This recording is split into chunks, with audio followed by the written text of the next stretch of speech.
Subscribe channel Truth.id dan aktifkan lonceng notifikasi untuk mendapatkan informasi seputar live streaming dan video khotbah terbaru.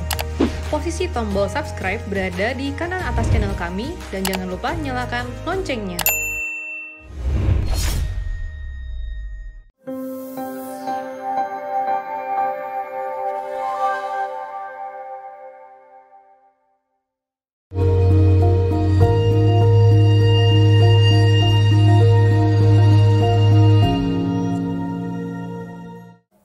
Episode 168 Abang, action. Episode 168, Anda bertanya Alkitab menjawab dari seorang wanita usia 37 tahun di Malang. 0823 1365 8 dan seterusnya. Salam Pak Erastus, saya wanita dari Malang umur 37 tahun. Bapak sudah saya anggap sebagai bapak rohani saya karena saya sudah diberkati lewat khotbah-khotbah Bapak di Truth ID. Terima kasih juga sudah menjawab pertanyaan saya sebelumnya. Saya akan ceritakan tentang hidup saya yang dahulu dari agama seberang, terus percaya Yesus. Sejak saya mengenal Bapak lewat khotbah-khotbah yang saya lihat, saya semakin bertumbuh iman dalam Yesus Kristus. Sebagaimana saya harus mengenakan hidup Yesus dalam kehidupan saya, meskipun jatuh bangun. Tapi saya tetap bertekad dan berjuang untuk hidup sempurna seperti Yesus. Meskipun saya sekarang lagi di-off-kan sama ibu gembala saya dari pelayanan WL, worship leader di gereja, karena rambut saya yang disemir coklat. Tapi saya tidak mundur untuk melayani Tuhan dengan segenap hidup saya. Saya semakin mengerti pelayanan yang benar di mata Tuhan itu seperti apa. Beberapa tahun lalu saya juga datang di gereja GPDI Dieng Malang waktu Bapak melayani di sana. Di Malang juga saya ikut grup yang di dalamnya orang-orang yang sama ikut pengajaran Bapak. Kalau boleh Pak, saya ingin masuk grup yang ada pelayanan Bapak langsung, gimana caranya? Karena kalau dari grup yang saya ikuti, infonya sudah saya dapat semua dari YouTube yang saya lihat. Terus juga gimana ya Pak cara saya untuk mengurutkan khotbah-khotbah Bapak, karena banyak sekali. Yang saya selalu ikuti renungan pagi, Anda bertanya Alkitab menjawab, Ekumene Bible Course PA, ada beberapa lagi tapi selalu yang tunda. Bagaimana saya bisa ikut live-nya atau saya juga bisa kayak seminar gitu Pak. Akhirnya saya selalu pilih sendiri khotbah yang akan saya dengar. Mohon pencerahannya ya Pak, karena saya banyak diubahkan mindset setelah saya banyak tahu kebenaran firman Tuhan yang Bapak sampaikan. Kerinduan saya juga saya dapat melayani keluarga besar saya masih belum percaya Tuhan, karena saya bersyukur telah dipilih Allah untuk jadi umat pilihan. Salam LB3 ya Pak, hikmat marifat dari Tuhan terus tercurah atas Bapak untuk terus menyingkapkan kebenaran yang murni, banyak jiwa-jiwa yang diselamatkan untuk sama-sama pulang ke LB3. Khotbah saya sudah saya kira lebih 2.500 sampai 3.000 judul, jadi memang susah untuk mengurutkannya. Tetapi kalau penanya ini, Anda mengikuti khotbah saya dengan rajin sekarang, hari Minggu pagi sore, ABC, Selasa, dan hari-hari yang lain, termasuk untuk wanita jam 2 siang hari Senin, nanti akan dengan sendirinya terbangun kebenaran di dalam pikiran. Yang lama mungkin tidak perlu dicari lagi, tetapi yang sekarang ini cukup ya. Cukup yang sekarang ini. Ikuti saja. Nanti akan bisa. Ya, adapun mengenai grup yang langsung, saya tidak punya grup yang langsung. Tetapi ikuti saja khotbah-khotbah saya di Truth ID. Anda mensubscribe Truth ID, menekan tanda lonceng atau gambar lonceng, Itu nanti Anda dapat notifikasi sendiri kapan ada acara-acara di Truth ID. Ya, Tuhan memberkati. Wanita usia 33 tahun, 0838 1295, dan seterusnya. Siang Pak Era, saya mendownload semua video Bapak yang ada dalam Truth, dan saya dengar setiap hari ketika saya sampai di rumah, ketika saya bekerja, ketika saya di jalan pulang dan pergi. Selama saya diberikan waktu ini akan saya pakai untuk mendengar theoretical yang Bapak sampaikan.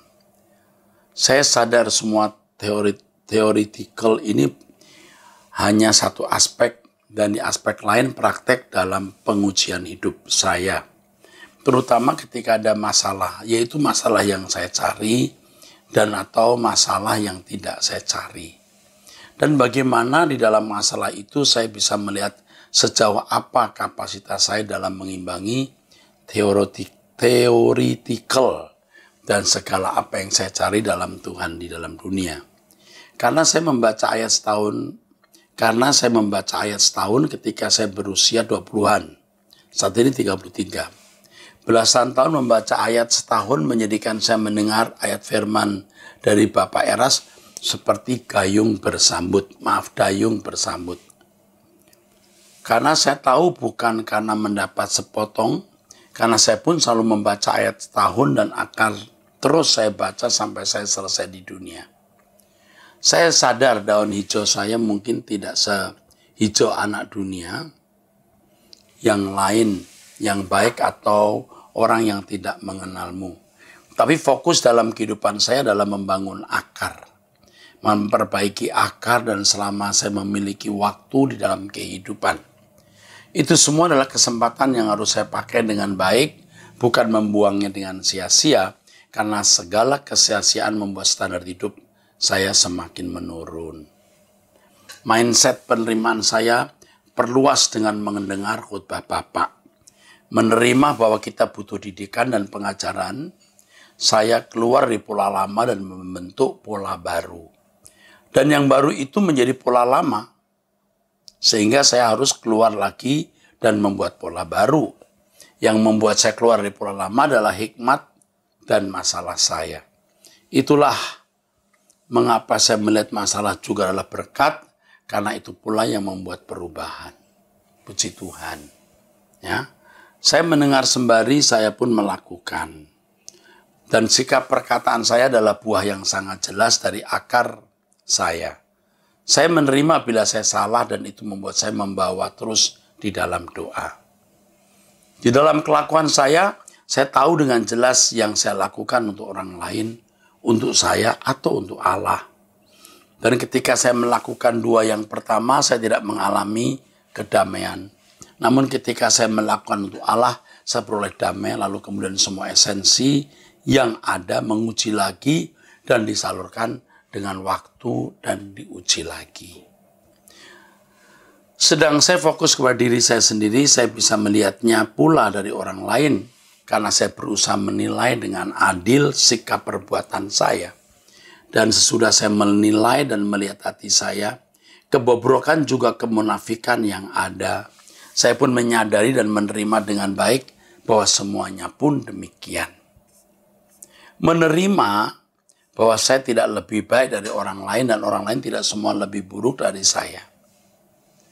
Penerimaan ini membawa saya menjadi lebih taat kepada Allah dan menyadari apapun yang saya lakukan untuk diri sendiri. Saya melihat waktu tidur dan saya menyadari saya harus beristirahat karena saya mau menjaga bait Allah ini ketimbang nonton drakor sampai subuh. Saya bangun tidur, saya bersuka cita dan menschedule kegiatan saya karena saya tahu Allah menjaga saya untuk segala sikap dan perbuatan yang berkenan. Saya berkata-kata, bersikap dan kesemuanya sebelum saya ongoing, saya berpikir untuk terproses apa yang saya lakukan ini berkenan. Berkenan dalam benar atau salah, dan lebih lagi berkenan dalam Bapa, dalam figur Yesus. Semoga saya belajar dan dipakai lebih hebat lagi, karena saya pun tahu Bapak menjalani setiap hari dengan menanggung salib, bukan hanya untuk Bapak sendiri dan orang lain. Terima kasih untuk selalu mengingatkan kami tentang kehidupan sudah kematian. Terima kasih sudah mengakui kebobrokan gereja dan pendeta. Karena ini merupakan contoh yang membuat jemaat pun menerima kebobrokan termasuk diri saya. Yang saya mau tanyakan Pak, apa Pak Eras membuka satu atau beberapa sesi untuk fokus membahas kisah Bapak dan menceritakan apa yang ingin kami tahu dari Bapak. Saya sangat ingin mendengar berkat yang Bapak terima. Thanks a lot Pak. Oke. Ini kata-kata kalimatnya bagus, ini orang yang sudah banyak belajar, sehingga uraian kata-katanya indah dan memuat kebenaran. Bicara mengenai autobiografi saya, selama ini memang tidak ditulis dan saya juga tidak bermaksud untuk menulis. Dan saya belum punya sesi untuk tanya jawab mengenai kehidupan pribadi saya. Tetapi sering dalam khotbah itu muncul, ya. Muncul secara parsial. Jadi saya menyampaikan apa-apa yang saya pandang akan menjadi berkat bagi orang lain. Adapun kalau keseluruhan riwayat hidup saya, selama ini saya belum tergerak untuk menulisnya. Dan saya tidak tahu apakah saya menulisnya. Mungkin tidak. Yang penting bagaimana hidup saya hari ini memberkati jemaat yang saya layani. Terima kasih untuk surat panjang, tulisan panjang yang diberikan, yang melalui hal ini kita dapat menerima berkat-berkat kebenaran. Ya, terima kasih. 0899 3629 dan seterusnya, pria usia 46 tahun, Pontianak. Salam Pak Erastus, semoga Tuhan memberkati kita semua, khususnya pelayanan Bapak. Perkenalkan Pak, saya seorang pria berusia 46 tahun asal Pontianak, tidak menikah, anak bungsu, sedangkan kakak-kakak dan abang-abang saya telah berkeluarga dan tinggal di rumahnya masing-masing. Namun kami semua masih sering berkumpul. Saya juga bisa dikatakan waria, tapi bukan transgender. Ya. Sekarang ini saya tinggal bersama ibu umur 82 tahun. Puji Tuhan masih diberi umur panjang. Amin. Kebetulan saya dari keluarga agama lain. Hanya saya akhirnya percaya Yesus. Akhirnya saya tidak bergereja dan belum dibaptis. Saya pikir semua karena saya memikirkan ibu saya dan kesehatannya. Kalau dia tahu dan seandainya saya meninggal, bisa dipastikan saya akan dikebumikan menurut agama saya yang lama. Pertanyaan saya, apakah saya harus mempublikasikan atau diam terus? Apalagi kalau saya pikir ini nanti keluarga saya akan malu, menjadi aib keluarga dan keluarga besar lain, serta di mata lingkungan. Ya, tempat tanggal karena kebetulan bapak saya sebelum meninggal, sempat melakukan ibadah. Ya, dan saya pikir akan mempengaruhi kepada kerajaan saya. Buka salon di rumah. Mempengaruhi kerjaan saya ya. Karena buka salon. Terima kasih Pak sebelumnya. Saya harapkan bimbingan dan pencerahan dari Bapak. God bless you, Pak Eras dan kita semua. Oke, aduh ini. Ya. Anda bukan transgender tapi waria. Wanita pria maksudnya. Ya pria tapi berperforman wanita karena ciri-ciri yang ada pada wanita di dalam diri saudara. Jangan merasa Anda sebagai orang yang ditolak oleh Allah, walaupun sebagian manusia mungkin menolak Anda. Ya. Yang penting adalah kita tidak melakukan praktek. Menurut saya ya Anda memang dipanggil tidak menikah dan fokus saja pada pekerjaan. Adapun mengenai apakah ini perlu dipublikasikan, tidak perlu. Tetapi Anda harus tetap mengakui bahwa Anda percaya Yesus. langsung atau tidak langsung di tengah-tengah masyarakat, tetap bagaimanapun harus mengakui Anda itu orang percaya. Ya, tidak harus secara provokatif berkata, aku jadi Kristen loh, nggak usah. Seperti yang kita sering dengar di media-media sosial dan itu melukai. Jadi tidak usah. Apalagi di sini sebelum meninggal,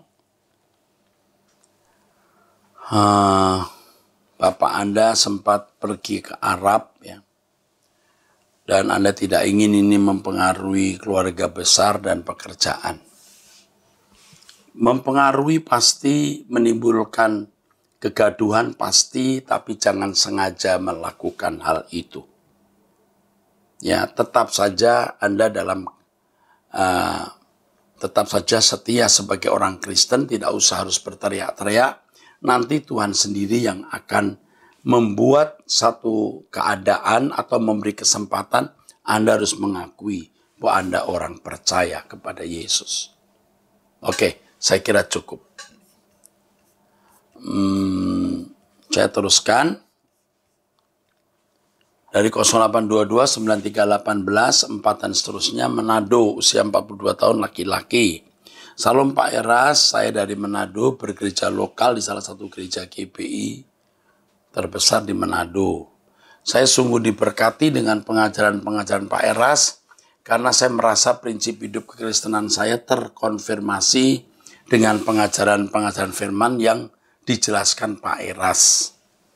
Yaitu hidup beriman kepada Tuhan dengan mengikuti teladan Tuhan Yesus, memikul salib dan menyangkal diri setiap waktu. Hidup memberikan buah-buah sesuai teladan Yesus. Saya ingin minta nasihat dari Bapak tentang sikap apa yang harus saya ambil begini, Pak. Pemimpin di gereja saya, gembala,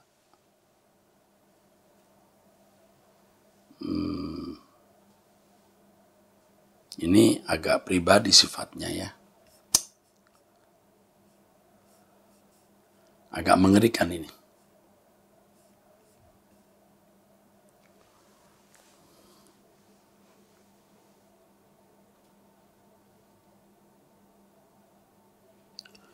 Ini soal pelanggaran moral ya.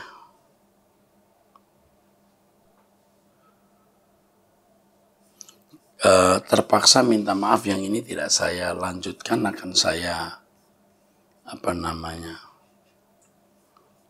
akan saya hubungi atau orang kami hubungi langsung ya.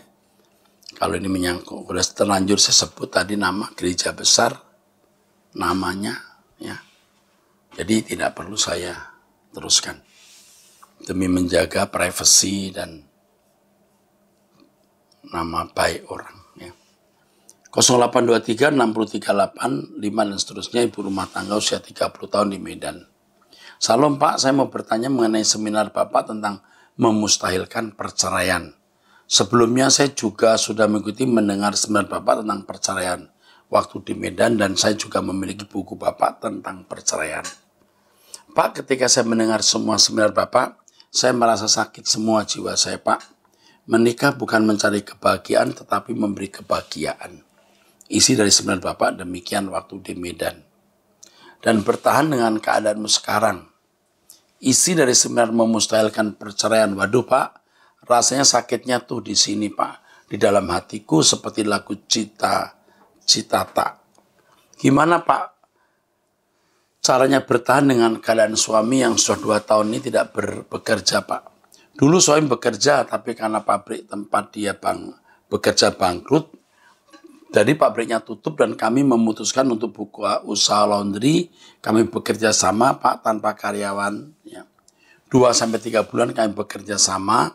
Suami kelihatan baik, tapi lama-kelamaan suami semakin tidak bertanggung jawab. Setiap hari kerjanya tidur-tiduran Pak, kayak lagu Mbah Surip Pak. Bangun, tidur, tidur lagi, bangun lagi, tidur lagi, bangun, tidur lagi. Dan kalau suami nggak tidur Pak, dia main game. 1 harian Pak, dan nonton blue film. Sebelum HP itu lover atau bait mati, nggak berhenti sama main game. Dan nggak bisa diganggu. Kalau diganggu marah dan kami jadi bertengkar. Saya sudah mengingatkan berkali-kali untuk bertanggung jawab dalam pekerjaan ini dan membantu saya, tapi tetap aja Pak, sampai 2 tahun ini saya tidak pernah lagi berkomentar apapun seperti khotbah Bapak, diam itu Mas, diam yang aktif bukan pasif. Di pertanyaan kedua saya sebelumnya Pak, selesai dengan diri sendiri, sebenarnya lebih menghadapi suami Pak. Bapak menjawab nggak bakal lama lagi saya akan terkena penyakit. Saya akan terkena penyakit stroke. Mungkin benar Pak. Gimana tidak melihat suami tidur? Gimana tidak melihat suami tidur-tiduran, tidak kerja ataupun mau membantu saya bekerja. Selalu minta uang untuk beli tuak dan beli togel Pak. Kalau saya tidak dikasih, suami mengambil uang saya dari dompet, pulang subuh mabuk-mabuk, marah-marah, dan sering juga saya jadi korban tontonan Pak. Selalu suami merasa tidak puas dan marah. Saya tidak lagi berharap suami berubah Pak. Saya juga terus berusaha merubah. Kalau bisa saya mau selesai putus hubungan dengan suami Pak. Saya sudah sering kali bolak-balik sakit dan berobat. Sudah capek fisik, pikiran lagi Pak. Saya ibu sekaligus bapak rumah tangga. Saya sakit lihat suami setiap hari di depan mata 24 jam. Tiap hari tidur-tiduran main HP. Saya takut sakit, kasihan anak-anak. Nggak ada urus kalau saya sakit. Maaf Pak kalau terlalu panjang. Karena Bapak juga seringkali tidak bisa menjawab karena perinciannya tidak jelas. Saya juga sudah cerita sedikit kepada Ibu Esther Pak. Mohon pencerahannya. Waduh. Ini masalah berat nih. Ya. Berat sekali. Tetapi tidak ada masalah yang tidak ada jalan keluarnya. Ya, pasti ada jalan keluarnya. Yang kedua, tidak ada masalah yang melampaui kekuatan kita. Saya menyarankan, walaupun ini mungkin tidak atau sukar diterima, sedikit lagi. Lewati dari hari ke hari, lalu sedikit lagi. Ya, Tuhan pasti akan bertindak pada waktunya. Jangan Anda berpikir bahwa keadaan ini akan berlangsung terus-menerus. Tidak akan. Tuhan pasti membela Anda, Ibu. Ini masih muda loh, Ibu rumah tangga usia 30 tahun. Anak-anaknya pasti masih di bawah 10 tahun rata-rata. Paling tua juga 10, 11, 12 tahun. Ya, kalau dia menikah usia 16, 17 tahun. Ya, ini anak-anak juga masih kecil, masih SD, SMP. Jangan-jangan masih SMP. Jadi, coba sedikit lagi. Ditahan sedikit lagi. Nah, untuk secara rinci nanti tentu ibu ini akan dilayani secara pribadi. Karena perlu pendekatan, penjelasan lebih jauh. Ya. Saya tidak membela suami, jelas suami tidak bisa dibela. Tapi juga saya tidak menganjurkan ibu segera mau cerai. Ya. Saya tahu sakitnya Bu. Tapi pertimbangkan bahwa perceraian itu sangat negatif hasilnya, apa akibatnya untuk anak-anak, untuk orang tua, dan banyak pihak. Sedikit lagi ditahan. Tunggu Tuhan bertindak. Ya, itu saja. 0818 0328 dan seterusnya, Ibu usia 53 tahun. Salam Pak Eras yang dikasih Tuhan, saya Ibu usia 53, saya sangat diberkati oleh khotbah-khotbah Bapak yang selalu saya ikuti setiap malam selesai saya melakukan tugas-tugas saya. Sebelumnya saya berjemaat di suatu gereja, tapi saya merasa hampa, putus asa, kadang merasa kepahitan. Tapi setelah sering mendengar khotbah Bapak, saya perlahan-lahan mulai merubah cara berpikir saya.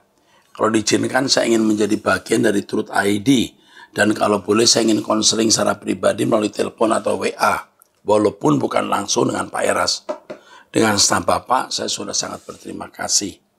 Pak, setiap doa saya selalu memintakan jodoh terbaik untuk anak-anak saya. Anak saya 2 orang laki-laki yang umurnya 27 dan 29. Saya resah Pak mengingat umur mereka yang sudah semestinya berkeluarga. Apakah Tuhan akan mendengar doa-doa saya ini ya Pak? Mohon nasihat Pak Eras karena Bapak adalah orang yang bijaksana serta diberkati Tuhan. Ibu NN usia 53 tahun pasti Ibu nanti akan dilayani oleh orang kami. Ya. Oke. Tetapi untuk ibu, saya mengingatkan atau menasihati ibu, jangan khawatir. Ibu jangan mencoba berharap dunia menjadi seperti yang ibu mimpikan. Bisa begini, bisa begitu, aku bahagia, bisa begini, bisa begitu, aku senang. Jangan mimpi itu. Ibu akan kecewa. Ibu harus menjadikan Tuhan sebagai satu-satunya kebahagiaan. Apapun yang terjadi, jalani dan lewati saja. Dengan hati yang percaya Tuhan pasti mengatur. Ibu jangan khawatir, ingat ini. Kekhawatiran ibu membuat ibu tidak merasa merdeka atau bahagia. Jangan mengharapkan dunia membahagiakan. Jalani saja dari waktu ke waktu, dari saat ke saat. Nanti kita bisa melewatinya sendiri. Dan ingat tujuan kita hanya surga, langit baru, bumi baru. Oke. 0817 217 dan seterusnya. Salam, Pak Eras mau bertanya, apa maksudnya menjadi saksi jika dikaitkan dengan menjadikan semua bangsa murid Tuhan Yesus? Mohon penjelasannya. Sebenarnya saksi itu artinya menjadi bukti suatu kebenaran. Menjadi bukti suatu kebenaran. Itu menjadi saksi dalam konteks Alkitab. Jadi kalau kita menjadi saksi bagi Kristus, artinya kita membuktikan bahwa Yesus benar-benar anak Allah dan juru selamat. Selamat itu artinya dikembalikan ke rancangan Allah semula. Jadi kalau kita percaya Yesus Kristus, kita mengaku Yesus Kristus, kita harus menjadi saksinya. Hidup kita menjadi kesaksian untuk membuktikan bahwa memang 2000 tahun yang lalu ada pria, laki-laki yang mengaku anak Allah dan memang anak Allah yang berkuasa menyelamatkan kita. Dan Anda berkata ini loh, model, produk, hasil dari Yesus yang menyelamatkan, itu baru menjadi saksi. Nah, kita menjadi sarana Tuhan membuat orang belajar dari Tuhan Yesus. Maka Yesus katakan, jadikan semua bangsa muridku, bukan muridmu.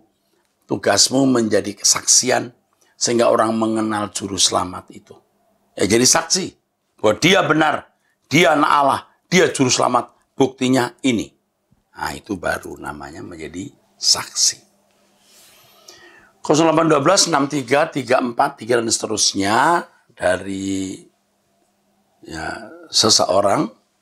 Saya mau tanya tentang umat pilihan menurut Injil dan Taurat yang menjadi pertanyaan saya. Apakah ada manusia di luar bangsa Israel menjadi umat pilihan? Tidak ada. Umat pilihan itu hanya dua. Perjanjian Lama, keturunan Abraham, dan perjanjian baru, orang percaya, umat pilihan karena percaya Yesus. Sebab di perjanjian Lama ada tertulis hanya bangsa Israel menjadi umat pilihannya.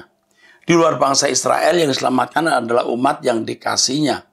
Sebab Tuhan atau Allah adalah umat yang dikasihnya.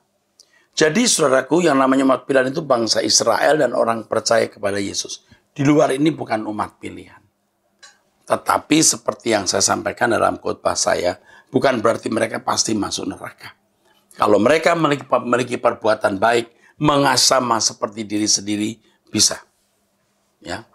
Allah menyampaikan firman-Nya kepada Abraham. Kepada Ishak ia telah bersumpah. Kepada Yakub dijadikannya ketetapan. Dan kepada bangsa Israel diikat, dibuat menjadi perjanjian dan ini berlaku untuk selamanya. Dan Allah selalu ingat atas semua itu. Oleh sebab itulah disebut Allah Abraham, Ishak dan Yakub Allah Israel. Dan apakah dalam perjanjian baru yang dikatakan dipilih adalah umat yang dipilih untuk dikasihinya? Yang dikatakan umat yang dipilih di perjanjian baru adalah orang-orang yang diberi kesempatan mendengar Injil. Dan mereka semua anak-anak Allah. Tetapi anak-anak Allah yang belum sah. Ya, Ibrani pasal 12 ayat 4, 5, 6, dan 7. Belum sah.